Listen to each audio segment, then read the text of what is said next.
This conference will now be recorded. What did you want to do? Help drive? It's so funny. No, I can put you together now. Oh, she looks just like me, except Beautiful, but no. Add a few years, right? That's all it is. Could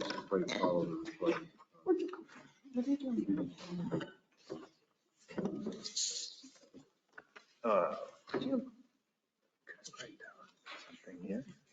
Thank you. Go ahead, use it. Appreciate that.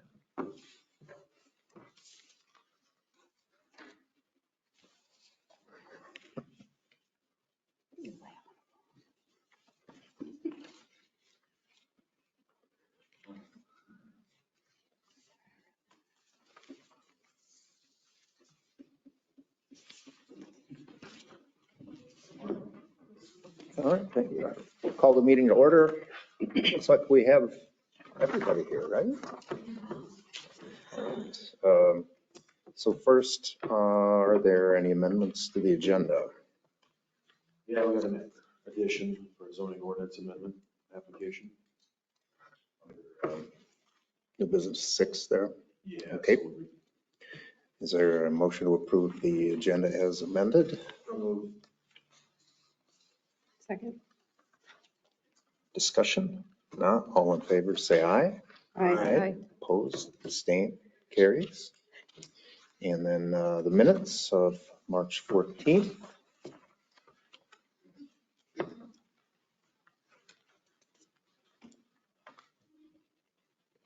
Should it be April 11th?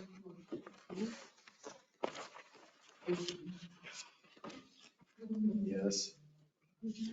No problem. Hey, aren't we? Right. It says April. Says on the minutes, it says. I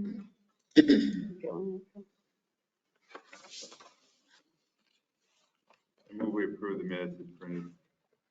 I second. Discussion, one quick question on the, under 7A, Kurt, there's a sentence that says, let's see, attorney informed city not good enough for R3. What does that mean? Is that, isn't that property in R2? Well, Okay, I can strike it if you want me to. Take it out. Wasn't it the accessory buildings was not acceptable for R3 setting in his lot? Is that what it was?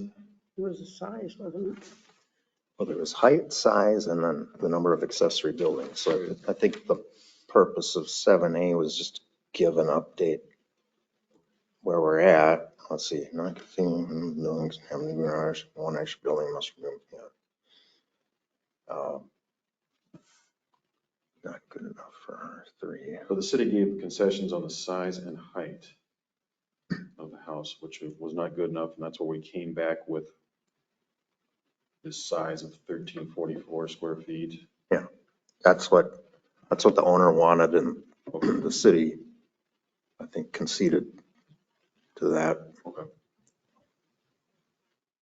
So I think essentially it was allowing the conditional use permit on the height. The size was, the city would live with that. And then the accessory buildings still going to stick with the ordinance on that, right? Yeah. Okay. Sorry. So with those modifications, is that? Yeah. So he's only got 30 days, so they moved it back. Wasn't it like 90 or something, or? So now he's got 30 days, which is fine. I think the ultimate, go ahead. Because we put in there substantial finishing of it, so it's changing that so that it would be a longer period of time on that side. Yeah. So then 30 days would be that. After completion, Right. substantial completion. Gotcha. Okay.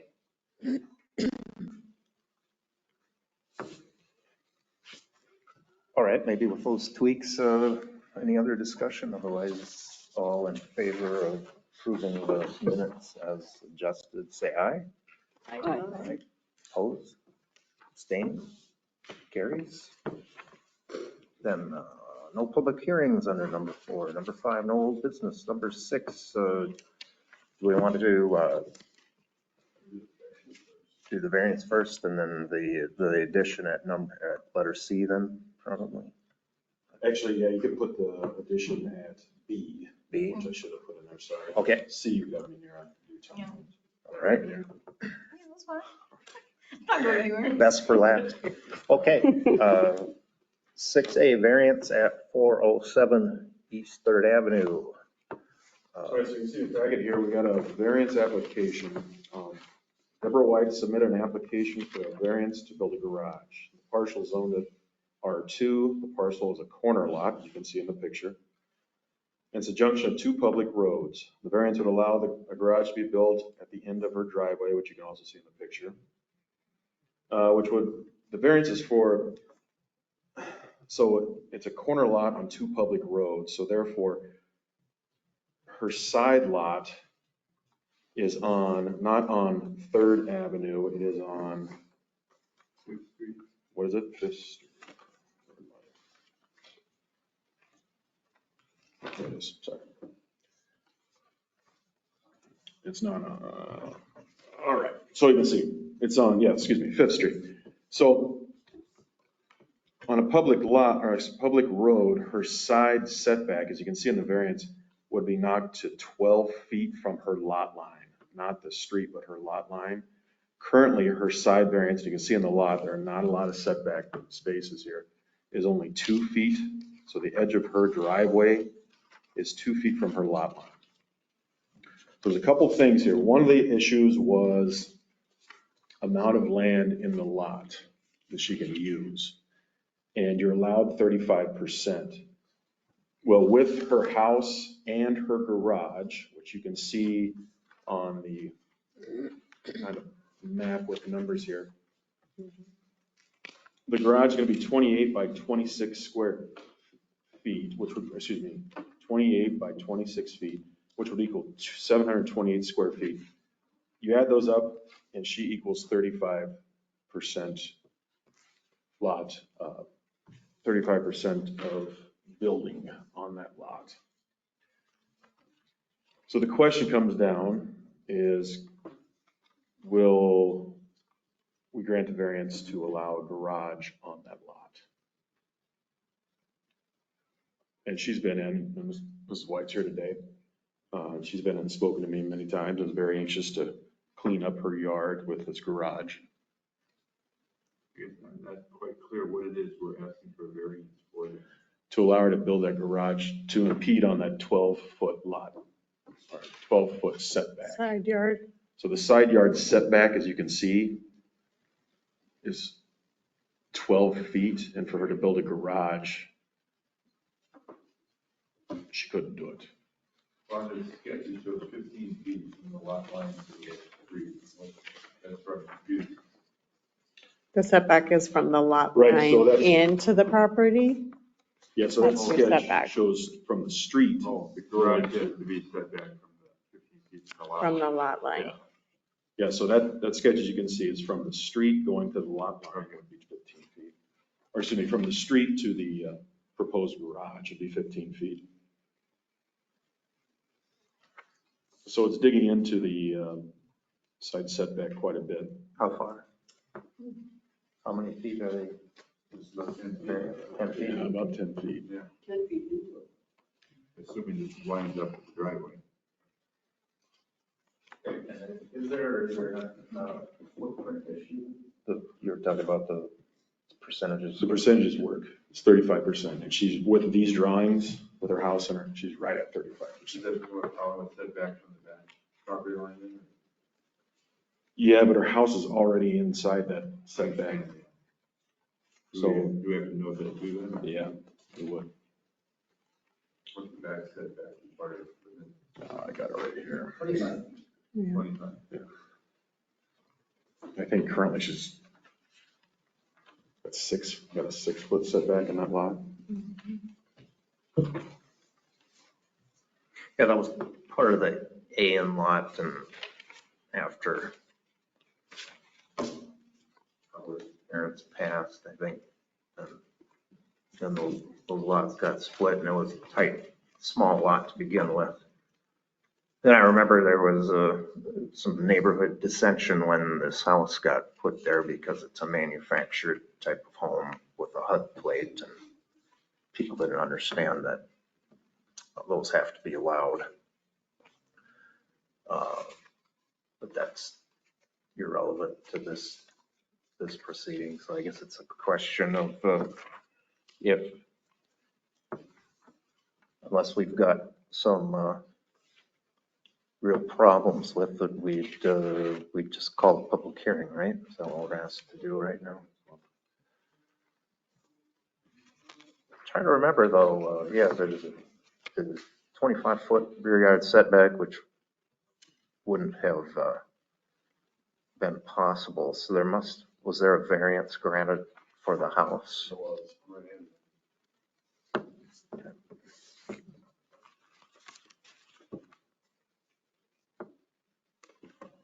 So the action at this point in time is to call for a public hearing for next month.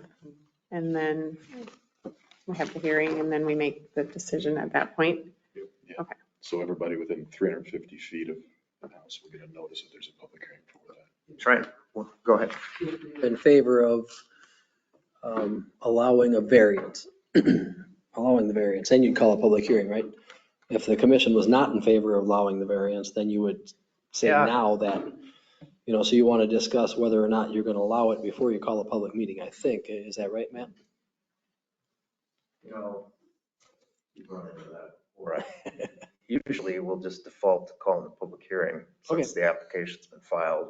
It's almost a mandatory Sure. thing, and then we consider the input from everybody and then make a recommendation then. Okay. Is that- From the neighborhood, yep.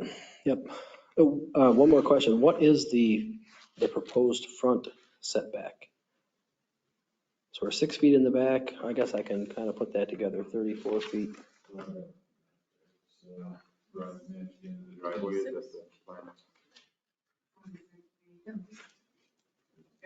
Setback 6 and the garage is 28.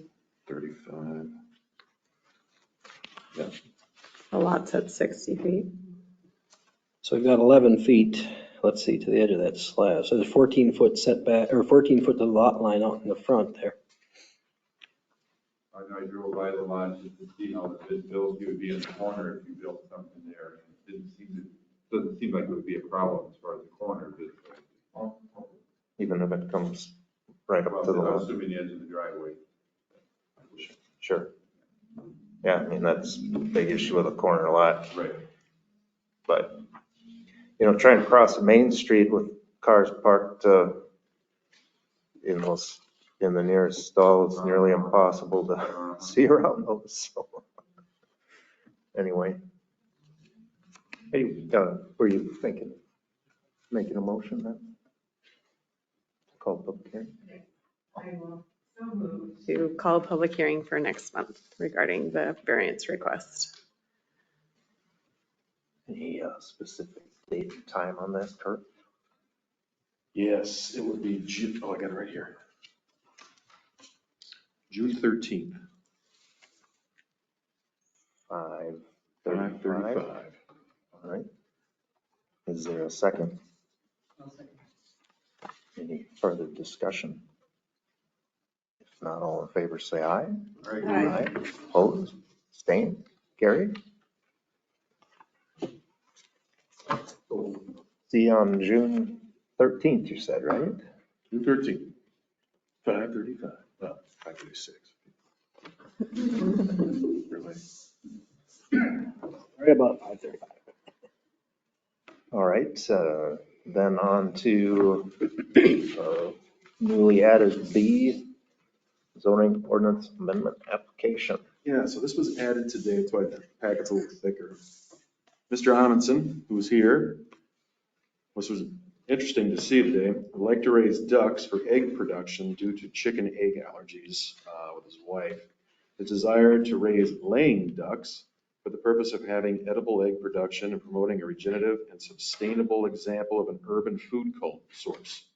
Mr. Ramos' wife has an allergy to chicken eggs, but because of the difference in protein structure, she has no problem with duck eggs.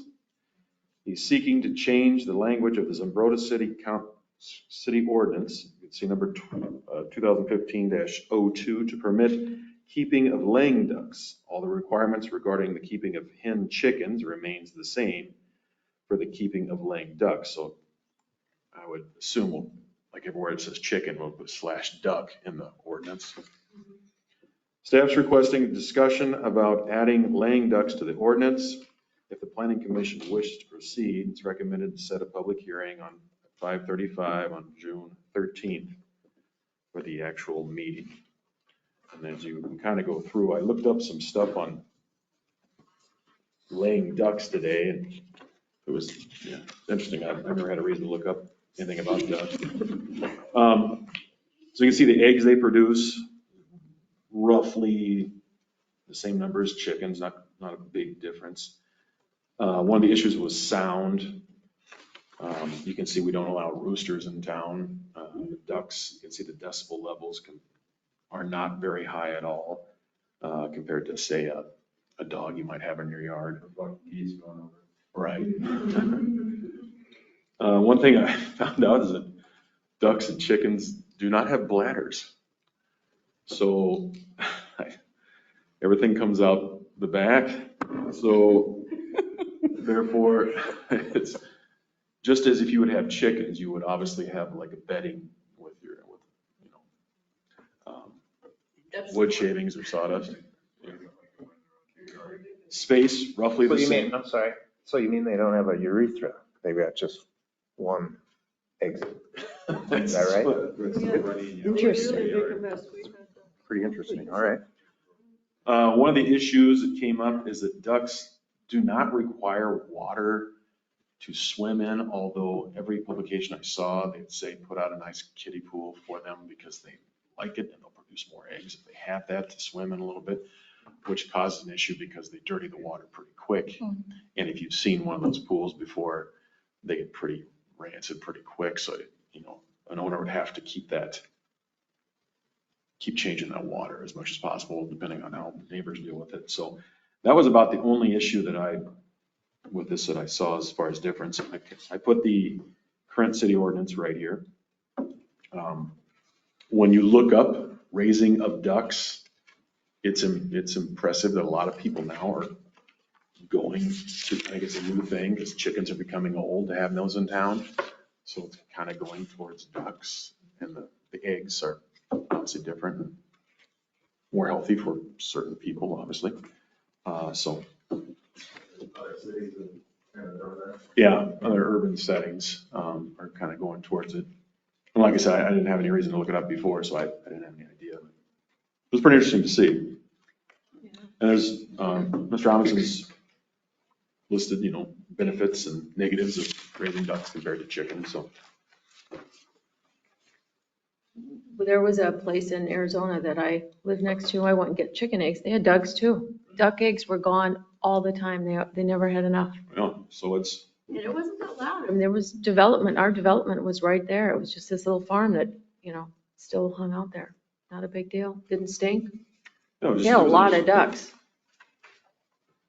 And you can see where I put a map there where Mr. Robinson lives. I think it's worth considering. I think it's worth considering. Probably a little, I don't know how much research we need to do or see how other cities have dealt with it, and if we need to think about the numbers and all of that. And then come back with a draft. Yeah, I feel like it'd be really similar to the chicken zoning ordinance, except for maybe the ponds. And like thinking about how are you going to dispose of the stagnant water? How are you going to stop diseases from spreading, all of that? But if we look at one of the bigger cities or any of the cities nearby that have a duck ordinance, maybe we can find that info. We have a number of examples already, and if I could suggest throwing it over to to Kevin to speak to. He's a wealth of knowledge on ducks. But we've been talking about this for a little while, and he provided some examples as well. And I looked up some other examples, and like Munira said, it's a lot of the larger cities, Minneapolis, St. Paul, some of those cities that have a duck ordinance already. So we would not be reinventing the wheel. Maybe for a small town we would be, which would be a trendsetter.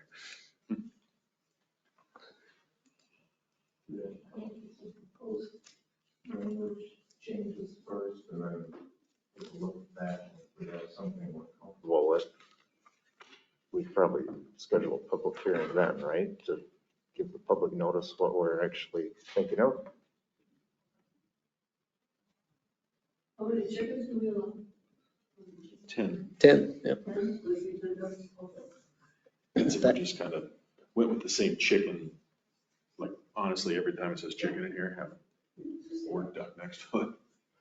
What if you want chickens and ducks, would the limit be 10? And so, if we raise that question on water disposal, I guess, Kevin, what do you think on that? So the easiest way for in an urban setting for water is that the ducks don't need water to swim in. They enjoy that, but they need water to wash their face to get their vents on their nostrils clean. And so the way we did it at our previous place was they have access to a water bucket container that's behind a 2-inch by 4-inch metal screen. They can get their heads through that, and they can rinse off and shake their head and get their access to water that way. And that slows down because then they're not pooping in it and dirtying it that way. So the water stays really clean then, just like a chicken's feeder. And I'm not in favor of 10 of each, like 10 total. Yes, I don't think we want to change that.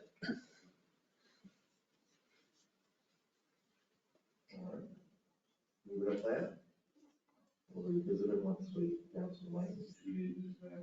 What about other birds? Like, can people have turkey?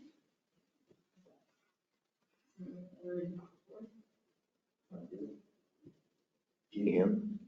We deal with them on a request basis. So we, obviously, rewriting this. Or having either a combination or a separate section, and maybe if we need to worry about the water and, yeah, something like that. Say poultry, because then you're opening for guinea hens and turkeys. Well, we Yes, you we can. define it Yeah, as, I'd say chickens and ducks might be better. Yeah. Them say fowl. yeah, right, but I guess, do we need some additional requirements on water disposal and things like that? Maybe Kevin can, unless there's a sample ordinance out there, maybe Kevin can give us some guidance on that. What do we do in the winter? Could you email me an example of what you were speaking about? What's that? Could you email me an example of what you were speaking about with the water? Yeah. And I guess, I was looking for a picture of it on here and I just didn't find it. because I think a lot of people would think if it's, like we said, a kiddie pool and it's never cleaned out, it's atrocious. Yeah. And I know that's not what you're going to do. Right. Water afterwards, just dump it in the yard? On the garden, That would make because sense. the, Okay. whatever contaminants might be in there is actually a fertilizer then for the garden. So it's a perfect symbiotic. We have a number of sample ordinances already.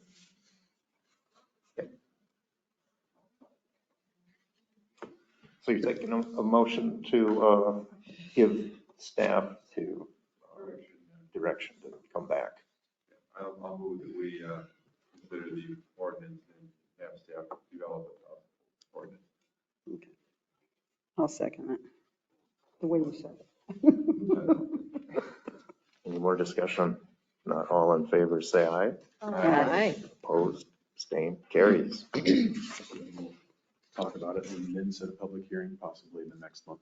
I would think that would be best, because we're going to be coming up with some additional language and restrictions and things. Maybe we want to have that in place first before we throw it out there for the public to look at. example, send it to all you, and you can let me know what you think. All right. 6C, tiny homes.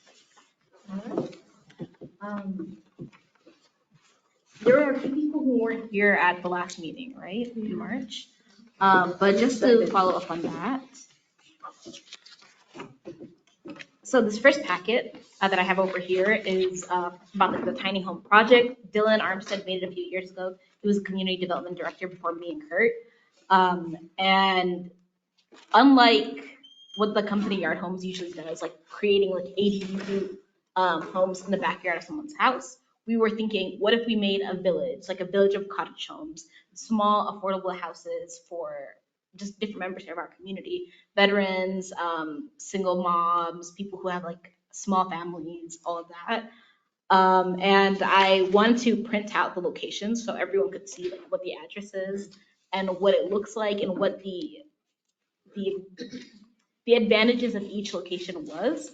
Unfortunately though, Yard Homes wasn't really a fan of either location. They thought they were good, but not great.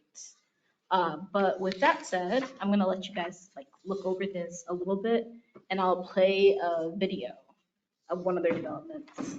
Did they say what they were looking for, why they didn't like these? Did they say? It was too expensive, one. They don't wanna like pay for all of that.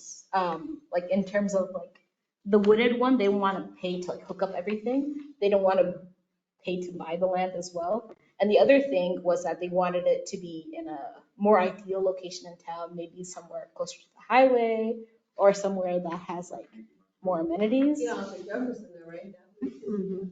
Yeah, it's like Jefferson. Like in a walkable area, so they can get downtown. Yeah.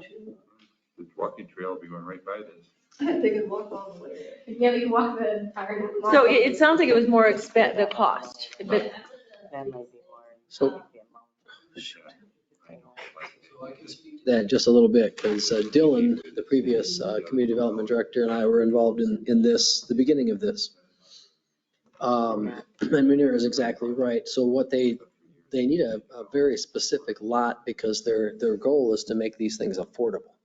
right. You know, they're small, yet they can get pretty expensive if they have to do a lot of extra infrastructure or clearing of trees or things like that, or grading. You know, there's quite a bit of grading on the one site by Jefferson. Do they You know, that's the one they maintain- like better, but. Do they maintain them, the HOAs too, so it's all clean, so there's never junk piling up? And Well, that's a good question. I'm not sure about that. That would be something we would have to write into a PUD. In all likelihood, this would have to be a PUD to allow this in an area. But I like the idea of an area rather than, because we visited the ADUs a while back and decided we didn't want all these things popping up in backyards, Right. which I still am in favor of not having it that. But finding an area for these things would be wonderful. I think so. You know, we do have a couple other spots, but one of them requires infrastructure, which would require probably an investment from the city to make this happen. They also want assistance with grants and things like that to make these affordable, because they'll sell quickly if they're at the right price point. But to do that, they need to have some help a lot of times. And that's where the other organization that Daniel was working with comes in, Front Door Development. They're not part of this video, but I'll tell y'all a little bit more about them in a second. And this is a short video, so. I just realized that I don't know how to play the audio from. Well, the Yeah. microphone in front of it. The microphone by it. Oh, that's Yeah, these are.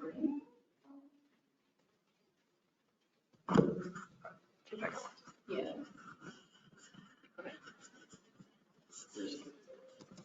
Where's the sound come out? I'm not 100% sure. Let me back it up a little bit.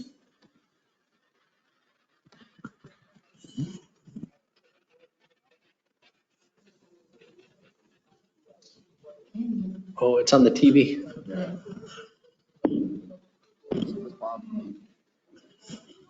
What if I like drag it to the screen? Maybe it'll. Okay.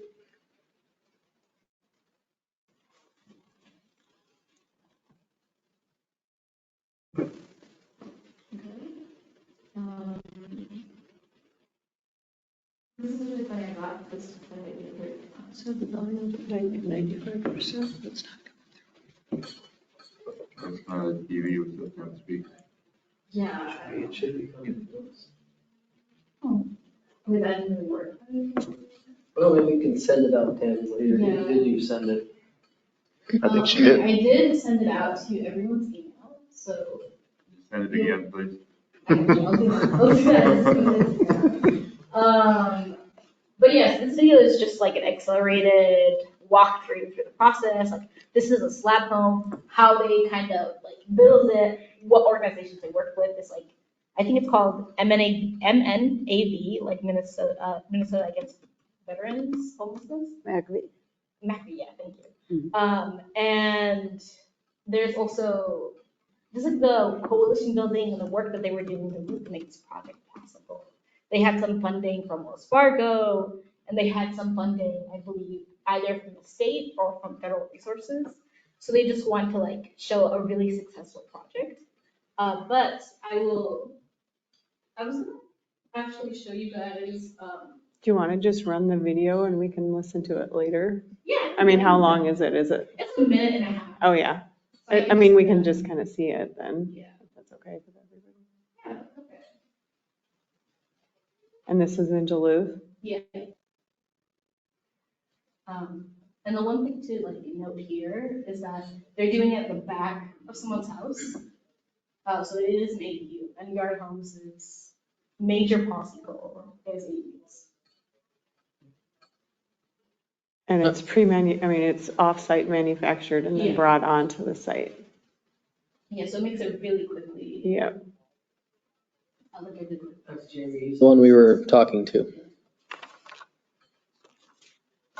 He wants encouraging various cities to change their ADUs ordinance.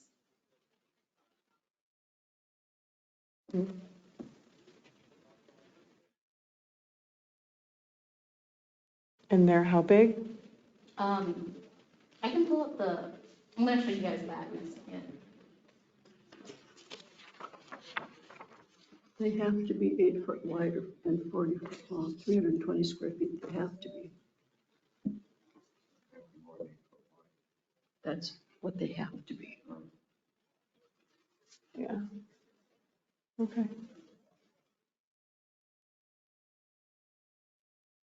You could narrate. No, I'm just kidding. I definitely have watched it. Yeah, he's talking about who the houses go to and everything and how it's so important for the community. And I think Jamie's talking about right now, like how they made it possible. And I feel like they don't talk so much about the nitty gritty or the money part of things because you don't really want to talk about the money part of things. But those are the sponsors for this particular project. Tucked in really tight to the Yeah. structure. Yes. The slope of the roof is right into the house. It's a water problem. Okay, I just need to. A lot of questions though. I know I'm like really young, but I'm very, very bad at technology.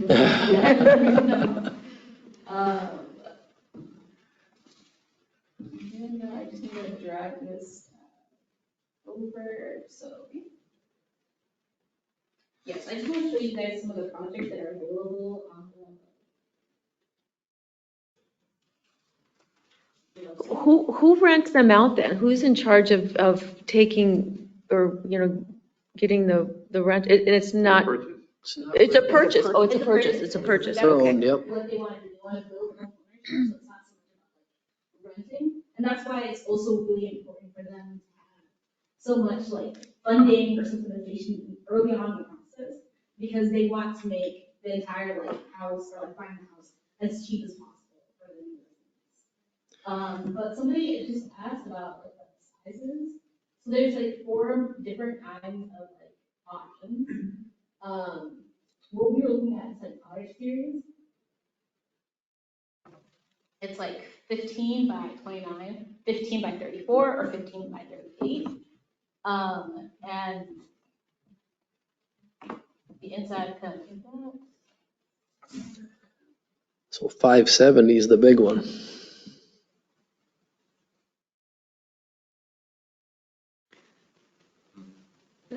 That price must be without the lot. If Yeah. the city owns the lot and they put them on there. Yeah, that's right. I think it's just for the home. It's just for the home and not for anything else. And they're also, last time I checked in with Jamie, he was talking about how they were trying to collaborate more with the small cities homeowner project. I believe that's what it's called, the program, where they're giving families who are like low income and like living in cities with under 20,000 people population. They're giving them either direct loans or grants and like really subsidizing people's mortgages so they can transition from renting to owning their homes. Who's giving that money? The federal government, I believe it's HUD, but it also might be under USDA. I have to double check, confirm. Does SEMCA out of Wabasha get involved with some of these? Brian, do you know about that? I believe they probably would, in one way or another. You know, something like this, I would imagine there's plenty of dollars out there to be found. It's just a matter of going to find those dollars. That's why we have Manira and Kurt. Also our grant team. And the grant team from CETA, yes. Yeah, we've got access to CETA grant writers 1 day per week for things like this to help us with initiatives in writing grants, because that takes some time and effort and expertise. But yeah, a big part of this is cities allowing it and, you know, assisting with dollars, whether it be, you know, the city does some of the infrastructure work, bringing water and sewer there, road there, wherever it might be.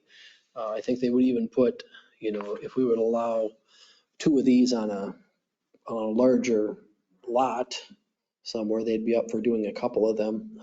When we talk about a community of them, they weren't really up for building, you know, 20 of these at once.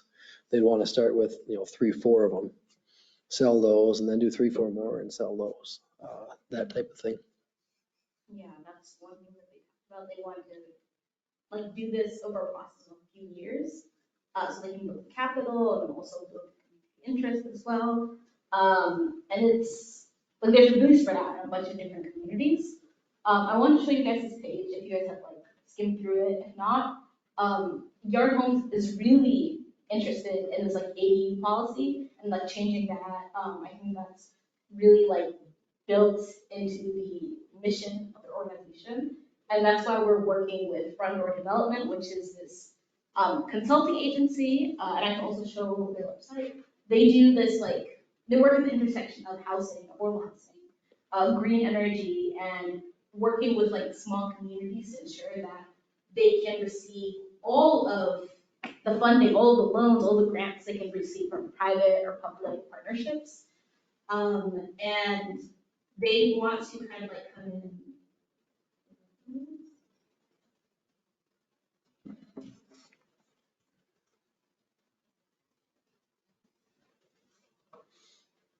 No, that is not it. So I will also send you guys that link. Again, all this is on my own laptop. I cannot connect it to this larger screen.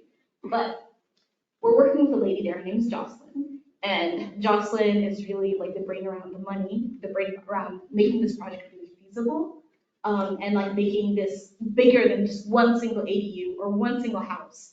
How can we finance a project in the long term? But again, we need to take these first few steps with Yard Homes to really make this possible.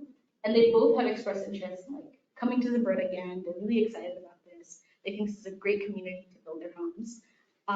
And we could schedule a meeting with them over the summer or some other time after we take some more time to talk about what do we want this project to look like, and what are other locations, other like parcels that we can direct them to. Do we really want to sell them on the Jefferson Drive lot? Because I think that's a pretty solid lot. It might be a little expensive, but it's a great parcel. Or is there somewhere else in town that we can serve? That's most of my presentation.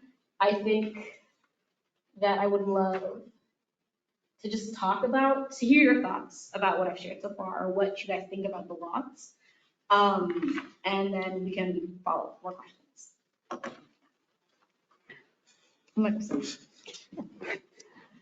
So the different organizations that are supporting it, would they be involved in deciding who would be eligible to live in them, like McAfee? Would that be, if one was built, would it be just for veterans? Would it be for whoever can afford it? Would it make any difference? That's a good question. That was for veterans. That was for on the veterans video, because the yes. veteran, MACV was one of the organizations that like convened the process and they were doing the work around that. In Zumbrota, we would probably work with different volunteer groups. We'd probably work with a Habitat for Humanity. And I think the only restriction I can imagine is like low income or like, and like low income would be a bar, as in like if you're one person, if you're a teacher or something, it might be lower, but if you're like a family of 4, a family of 6, that income bar might be higher. I was gonna say, it's gotta be. Based on poverty level Yeah. guidelines of the government or whatever. Yeah, that's right, that's right. And it's also something that we can continue to talk about as well, what requirements or restrictions we want for the residents.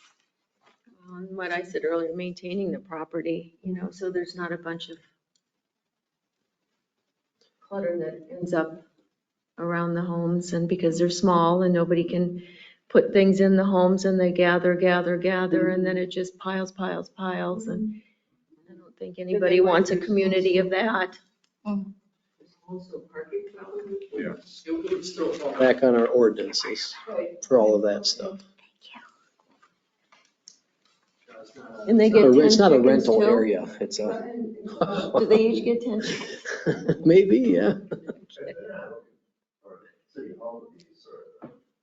This year. And this, I mean, if we decide to amend our ordinances to allow this, wouldn't, I mean, we'd facilitate, but it'd be between the developer and the landowner to approach a landowner, right? Yeah, I mean, wouldn't we do a PUD rather than writing an ordinance for this? Yeah. And then there would be a covenant and there'd be a developer's agreement and all that stuff would be addressed. Just finding a spot. I don't think the city would be interested in owning the underlying land and like creating some sort of co-op for. But that might be part of the funding that would have to happen to facilitate it. I think it's an innovative way to get housing, affordable housing, possibly affordable. Well, what is affordable now? But affordable housing, we address some of that with the apartments. But ownership, retirees, people just new into the workforce. Hey, Tom, do you think you could live in 580 square feet as a retiree? That would fit in your living room. I think that would fit in your living room. But no, I think there'd be a lot of interest in it. But yeah, no, it would be, I would envision a PUD rather than a complete ordinance revision or addition to the ordinance. And then just finding funding to help defray the cost to get these things to where they would be reasonable or affordable, which we could play a role in, or EDA can play a role in, that type of thing. But exploring all the funding resources that are available. And they know a lot of that stuff too. Their financial person talked to us about some of the things. There was a grant that they wanted us to assist them in writing, but we had like 3 weeks to do it, and we didn't have the expertise then to do it. So I have a kid waiting. Are you vice chair? I don't remember. Can somebody shut it down? Thank you. Bye. I understand the ones that are being 1-offs or 2-offs here and there, but is there another community where it is a big piece of land and there's 20 on there or something? Didn't Dillon Winona, didn't they have something like that? Yep, they've got something down by the college in Winona, actually. And then they were looking at Wanamingo. They had a piece of land that was right in town. Wasn't quite big enough. Ours is too big. I wonder if it's, visiting them and see how Yeah. they look and Yeah. what's. Yeah, well, we should You're down the get road, together so Yeah. some areas that they've done this and look at these examples. And then going back to your point about like the maintenance or the aesthetics and everything, I feel like that's really also in the name. We want cottage homes. We want this kind of like beautiful set of like tiny homes that could be in any part of town without like becoming like a trailer park or somewhere that's like I didn't want to say that. that.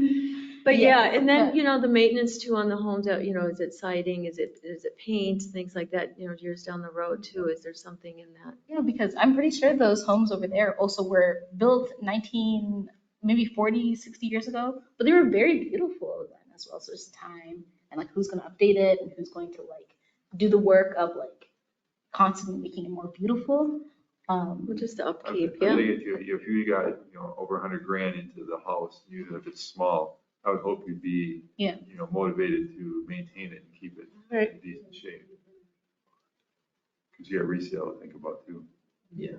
Motivated by the developer's agreement and the underlying ordinances that still apply, even though it's a PUD. Parking is still going to apply, all that good stuff. Requirement to keep your place painted or looking good and all that, and not have garbage all over the place. Or even good stuff all over the place. Well, right. It's always good stuff. I have good stuff too, so. Like having another shed in your front yard or, yeah. It might be big as a house. Yeah. There. The part you could call it, a little community of ice houses on the way. I really want it to look like that either, really, because. Size ice houses, but. It could be a very good thing, little tiny homes, and I'm sure Kim knows, they can be very yuppie, and people put a lot of time and effort into them, and they're cute. Kim would be interested, she said, Kim Simonson. About it forever, yeah. Oh, yeah. But I also feel like it'd be great for either people who like work at Mayo or people who are very interested by Zumbrotto's charm. They think Zumbrotto's a nice place to live. And they want to buy a home.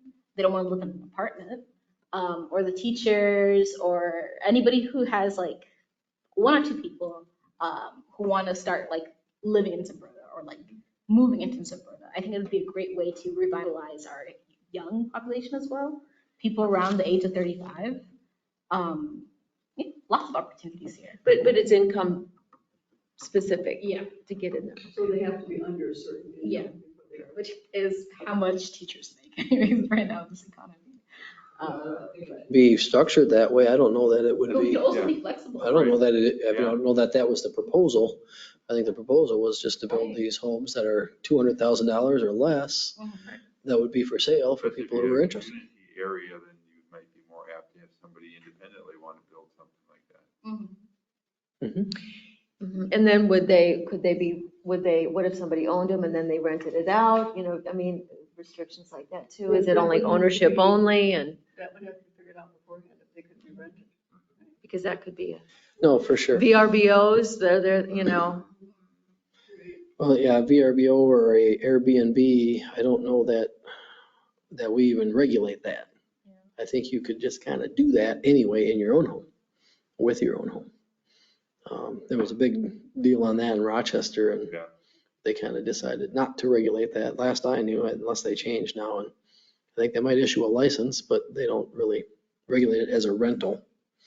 It's more it's short term. I guess I was in an HOA back in Arizona, and there was only a certain percentage, and they managed it real well. Well, and that can be part of the HOA as well. I looked up some figures today from my real estate. I'm a realtor, and I have a website we have a matrix system that we can use, and I see the average household income in Zumbrotto is $64,000. Okay.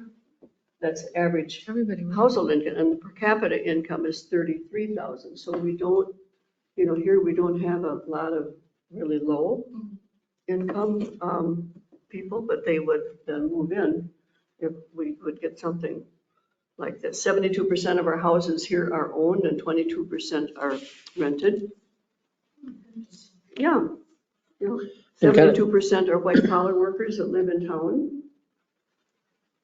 And the majority of population of Zumbrotto, the biggest number of people living here are 50 to 54 years old. I believe that. And the next is 55 to 59. We have a graph that it shows exactly. And as many. How many did you say commute out of town for work? Pardon? You said there was how many commute out of town? What percentage? She didn't get to that yet. Oh, okay, sorry. And as many as 45, there are as many 45 to 49-year-olds as there are 75 to 79-year-olds. They're the same number of people. And there's as many 25 to 29-year-olds as there are 70 to 74 and 80 to 84 years old. Interesting. Yeah, Doesn't make school look good. yeah. Can look at you. And the most people in town that live here earn 100 to, the greatest income of people in town is 100 to 125,000 a year. And most of the average, the rest of the people earn 75 to 100,000 a year. So we, we're quite affluent here, but this would bring in people with less income. Yeah, theoretically, it would, the same thing the apartments did, some of, open up the older homes that older people are living in that have a place down in Arizona as well, or wherever else, and they want to maintain a presence up here. And that's my thought. We have so much requirement for homes that are slab on grade, that you can age in place. And if there was a way that the city could build townhomes, like we talked about this one lot beyond Willamere, those are $350,000 to $400,000 homes right along that street. And they wouldn't mind having lovely townhomes behind them if the city, would put something in there like that. But that is what we really need in town, because that would open up. I mean, like me, I'm a one person in a house in a 1 acre lot, but I don't need all that room. And if I had someplace nice to go, I'd probably go. But there's no place nice to go in town. So then the people move to Rochester because it's available now. Well, could it be But expensive. 55 and older community then or something, or? Definitely, which is what I was thinking earlier, because a lot of other small towns, like Ellendale, I've been doing a lot of work up in Ellendale recently. They have this new, I think, 30 room apartment, a 30 unit apartment. And it's very well maintained. Like the facilities are very nice, and it's tucked behind some large homes as well, so people can just like age in place and move out into like these homes. I know that Lake City has a few of those as well, but Lake City also has a like older population, even older than Zumbrita's, especially because they have like the tourists where like only half the year do people spend a lot of time in Lake City. And I think that'd be a really great idea as well. Thinking about what does Zumbrita actually need, especially in the next 10, 15 years, just more spots for people to have like small homes where they're like comfortable, where it's like accessible, and it's also, they will be able to afford it, especially. And we can find like other solutions as well about how can we bring young people into the town, or people who are like in these like younger ages, like under 40 or under 35, from 25 to 35. Because I feel like they're all going up to Rochester or to like other locations, and it'd be great to just bring them in here as well. Yeah, I would say personally, I think the more diversity that you can provide in a community like this, the better, right? So not limit it on age or income, and allow it to be diverse in who is living there. I would move into a house like that. Multi-generational. So not, I would say to not limit it. If someone not limited on income or age. But it sounds like that's what this development is all about. That's their shtick. So. Yeah, and I think that Money comes from too. Yeah. There's going to be regulations for based affordable on homes that. and everything. But there's also a lot of funding for rural house development, and Zumbrita's like a pretty small town. So there is a lot of money we can pull from the USDA or from like different state or federal agencies for that. But yeah, I feel like if we're looking for something, I think that's the route to go. If we are looking to do something like that versus trying to maybe go this route. Yeah. They're like with first homes where the city buys the lot and then the builder puts up the house. The people never do own the lot, but they own the house. So when they sell the house, they sell the dwelling and the city retains the lot. And it's more affordable because they aren't putting 50 to 75,000 into a lot. Right. They don't rent a lot. So yeah, maybe if that's an avenue to look at. I think it's I worth didn't think that was even really an exploring option, it. but if we Yeah. can look at that, Yeah. there was a whole article. Yeah. So at this point, are we just Gathering information. gathering Yeah, gathering information, information, trying to figure out what options there could be for property and that sort of thing? Okay. Yes, right. I think, we've been talking about this for a long time. I'm going to go back to Jamie, go back to Kurt and everything, talk some more about that. But my last question for everybody is, lots. Do you have any lot recommendations or spaces in town that you think, oh, a set of homes, tiny homes would be really nice? And if not at this moment, I'm on the email thread, so you can contact me. I will send some more information out. Yeah. But I that's know they my like to have these tiny homes where people can walk to the Yeah. post office, walk to the grocery store, Mhm. and many of them won't have a car. They've got, the Wyndham and they don't Yeah. own a car. Additionally, I think it's also if we, we could poll with the population, talk to people around the city, see what other people might think about these ideas too, get a little more feedback before we get to the public hearing, or, if everybody we talk to thinks it's a great idea, that keeps us moving forward then too. But we'll also run into, that's fine if they put them over there, but I Uh-huh. don't want to put NIMBY. them in my house. NIMBY. Or back here. Yeah. Absolutely. Well, yeah, especially if it is specific to low income. Right. But if it's more like what Kim was kind Yeah. of saying, then it Make it market driven. it's an option. I don't know. Joan, you're awful quiet. Well, we need to find, like you say, a piece More- of property to, More information. too. yeah. Yeah, I feel like we can't really start this process unless we have a plot of land that they like and that they want to build onto. Because the money and everything, we can make that work. Like, we can find solutions. Find some of that. Yeah, But again, they're specific to the. yeah. to But that. like, they want it to be flat, they want it to be, Out of the floodplain. yeah, yeah, or else we'd have built it right over there.